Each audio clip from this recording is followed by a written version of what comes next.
जनाब रज़ा हसनैन साहब और जनाब ज़फ़र अब्बास साहब, अपने मौलाना आदि जनाब शमूल शाहिद रज़ा शमूल साहब और हमारी 72 ताबूत में आरंभिक तकरीर करने के लिए जनाब ज़फ़र नजीब साहब के साथ आप सबका स्वागत करता हूं और उस ईश्वर को धन्यवाद देता हूं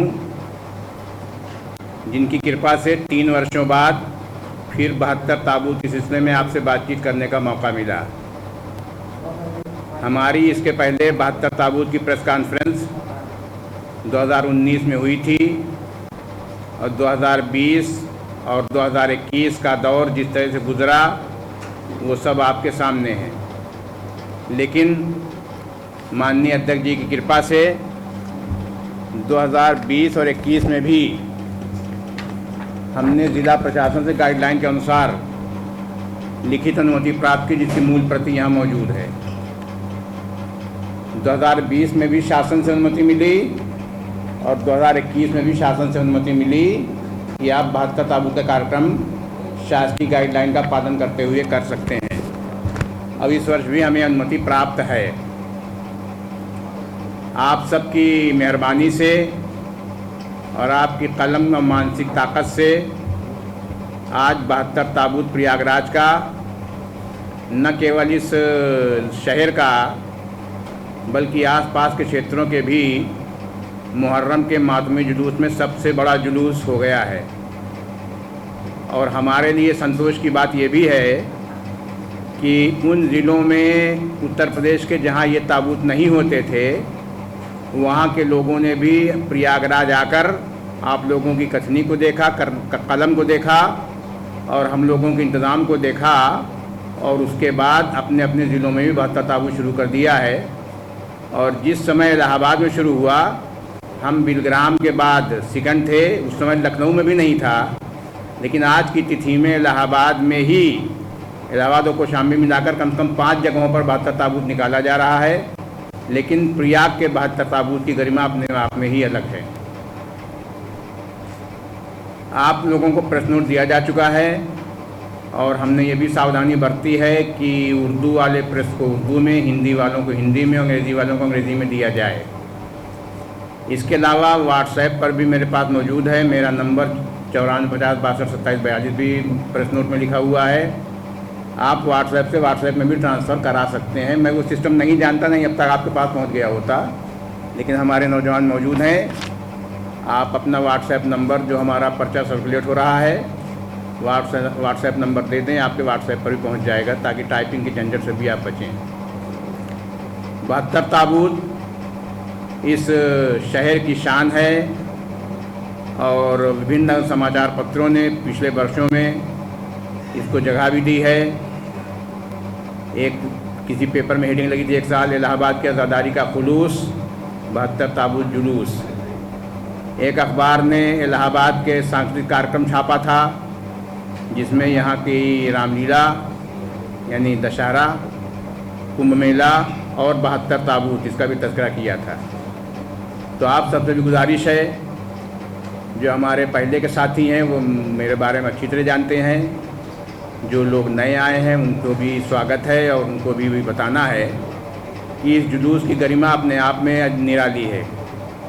ये बिना किसी धार्मिक भेदभाव के निकलता है और बिना किसी सामाजिक चंदे के निकलता है। हमारे माननीय अध्यक्ष जी रज़ा हसनैन साहब सारा इंतज़ाम वो करते हैं, प्रशासनिक काम मेरे ज़िम्मे रहता है और निज़ामत के फ़राइज़ यानी पब्लिक एड्रेस सिस्टम नजीब इलाहाबादी साहब के पास रहता है। जिस तरह हम प्रोग्राम करेंगे उसकी स्पष्ट व्याख्या प्रेस नोट में कर दी गई है। इसमें आज से 1383 बरस पहले करबला में उस समय के आतंकवादी शासक यजीद के ख़िलाफ़ हज़रत इमाम हुसैन अलैहिस्सलाम सत्य और हक़ की लड़ाई के लिए खड़े हुए और अपने 72 शहीदों की कुर्बानी पेश कर दी। ये 72 शहीदों की कुर्बानी याद है। मैंने पुलिस प्रशासन से भी कहा है कि आप लोग अपने सर्कुलर में इसको मेला करके संबोधित करते हैं, कृपया मेला न लिखिए। शहीदों की याद लिखिए, उससे हमारे दिल को भी तसल्ली मिलेगी और वास्तविक रूप से हम शहीदों की याद वहाँ करते हैं। जिन लोगों ने स्थलीय कवरेज किया है पिछले वर्षों में, उन्होंने देखा है कि आपको 80,000 के मजमे में 80-90% लोग काले कपड़ों में ही दिखाई देंगे। तो ये शोकमय है, शोक वातावरण है, शहीदों के प्रति श्रद्धांजलि है। और ये मुहर्रम भी आतंकवाद के खिलाफ सड़कों पर आने का ये आंदोलन समझ लीजिए है, जो पिछले 1300 वर्षों से अधिक समय से हो रहा है। जिस तरह से करबला में शहीद किया गया, विश्व इतिहास में ऐसी घटना नहीं मिलती, जहां 6 महीने के बच्चे को भी, मासूम अली असगर को भी पानी मांगने के नाम पर शहीद किया गया हो, जहां इमाम हुसैन अलैहिस्सलाम को शहीद करने के बाद भी उनके परिवार के शेष लोगों को सताया गया हो। उस समय पर्दा सिस्टम था, पर्दे की चादरें लूटी गई हों। यहाँ तक किताबों में मिलता है कि इमाम हुसैन अलैहिस्सलाम के बदन के कपड़े लोगों ने तबर्रुक के तौर पर लूट लिए, प्रसाद के रूप में लूट लिए, और अंगूठी नहीं उतर रही थी तो उंगली भी काट डाली शहादत के बाद। इतना बड़ा जुल्म किया गया। लेकिन आज हुसैन के मानने वाले हर धर्म में हैं, हर वर्ग में हैं, और इस 72 ताबूत को भी हम हर धर्म हर वर्ग के लोगों को याद करते हैं। हमारे इस कार्यक्रम में नौहा पढ़ने के लिए दारा नगर से मृदुल मिश्रा को भी हम लोगों ने बुलाया। 2 साल हुआ है हमारे यहाँ। हम अहले सुन्नत के अंजुमन को भी बुलाते हैं और शिया अंजुमनों को तो आती ही हैं। अंजुमनों के नाम हर साल बदलते रहते हैं ताकि देश के विभिन्न भागों के लोगों की नुमाइंदगी कर सकें, और देश के विभिन्न भागों से आए हुए श्रद्धालुगण और अंजुमन वाले इलाहाबाद की आज़ादारी को देखें, और इलाहाबाद वाले उनके मातम के अंदाज़ को, उनके पढ़ने के अंदाज़ को देखें। तो जैसा मैंने हेडिंग में लिखा है, ये पूरा राष्ट्रीय एकता पर आधारित है, और भले हम उसको मनाते हों, अंजुमन खुद्दाम मौजूदा मनाती हो, लेकिन इसको हमारे अध्यक्ष जी ने हर प्रकार से इलाहाबाद के आध्यात्मिक, धार्मिक, सांस्कृतिक और हर प्रोग्राम से जोड़ने की कोशिश की है। जहाँ तक प्रशासन का सवाल है, जब हमने 2021 में भी प्रशासन की अनुमति हासिल कर ली, तो प्रशासन की अनुमति हासिल करने से फिर हमको आसानी ये हो जाती है कि हर चीज़ की जिम्मेदारी वो हो जाते हैं। और मैंने प्रेस नोट में मांग किया है, आपके सामने मांग करता हूँ, कृपया इसको ज़रूर लिख दीजिएगा कि जिस तरह अन्य बड़े कार्यक्रमों में प्रशासन सीसी कैमरा लगा देता है या ड्रोन से कवरेज करता है, तो हमारी गुजारिश प्रशासन से भी है, मैंने डीएम साहब से बात की है और पुलिस के एसपी से बात की है, कि वो भी हमारा कब्रिस्तान का कम से कम प्रोग्राम जो होता है वहाँ पर पेड़ उतने ज़्यादा नहीं है, खुला मैदान है, तो ड्रोन और सीसी कैमरे से भी हमारी कवरेज की जाए। बाकी अपने स्तर से तो हम, जहाँ हमारा इमाम बाड़ा है मोजिज़नुमा, वहाँ पर कैमरे लगे ही हैं और हर शख्स टीवी कैमरे की नज़र में रहता है, लेकिन प्रशासन भी इसमें हमारी तवज्जो दे। हमने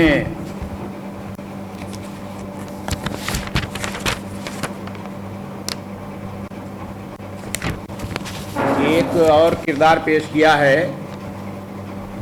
इमाम हुसैन अलैहिस्सलाम का मादर वतन, मातृभूमि मदीना थी। मदीना छोड़कर ये पहले मक्का में गए, मक्का से करबला में आए, और करबला में अंतिम समय तक बातचीत होती रही कि मुझको भारत आने की इजाज़त दी जाए। भारत एक शांतिप्रिय देश है। शायद यही वजह है कि इमाम हुसैन अलैहिस्सलाम भारत आकर बाकी जीवन शांतिप्रिय तरीके से बिताना चाहते थे, लेकिन यजीद और उनकी सेना ने इसकी अनुमति भी नहीं दी।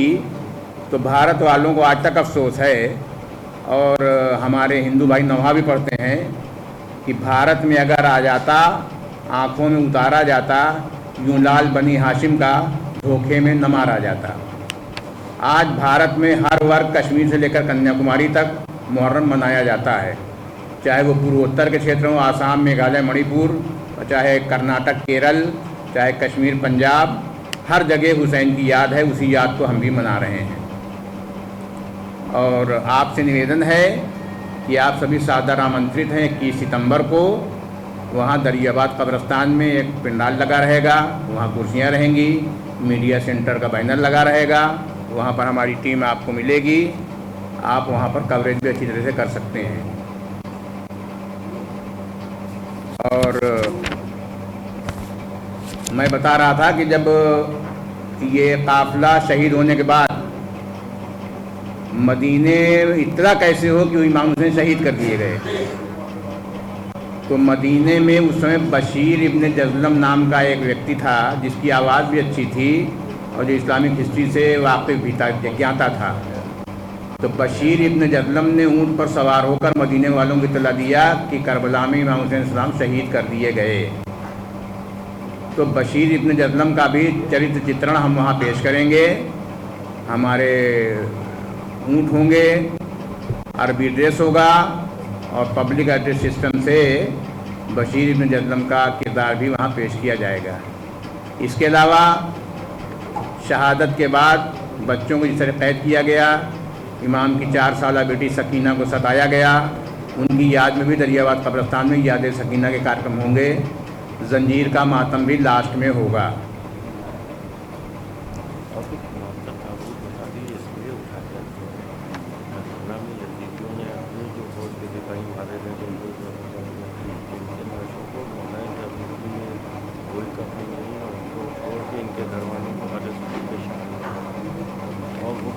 इसलिए हम लोग उसको निभाते हैं कि अगर वहाँ नहीं होता तो।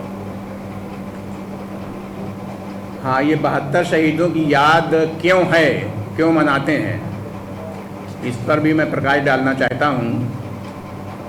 करबला में 10 अक्टूबर सन 680 ईस्वी को शहादत इमाम हुसैन अलैहिस्सलाम के बाद यजीद के जो फ़ौजी मारे गए थे या घायल थे, उनकी डेड बॉडी तो वो लेके गए, जिस ख़ानदान का जो था उसको लेके गए, लेकिन करबला के इन 72 शहीदों को खुला छोड़ दिया गया।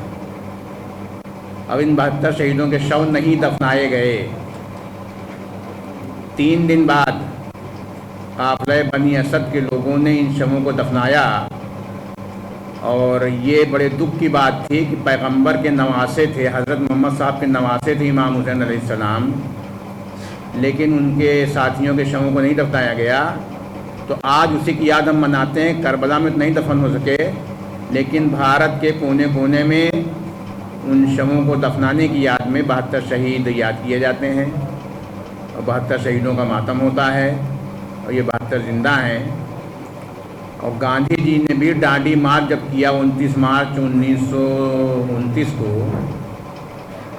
तो 72 साथी उन्होंने चुने थे। करबला से प्रेरणा महात्मा गांधी ने ली, जवाहरलाल नेहरू ने ली, सरोजनी नायडू की बहुत बड़ी पोएम है जो यूपी की पहली गवर्नर थी, और हर समझदार व्यक्ति ने करबला के शहीदों को श्रद्धांजलि दी है। उसी श्रद्धांजलि कार्यक्रम में हम लोग भी शरीक होंगे।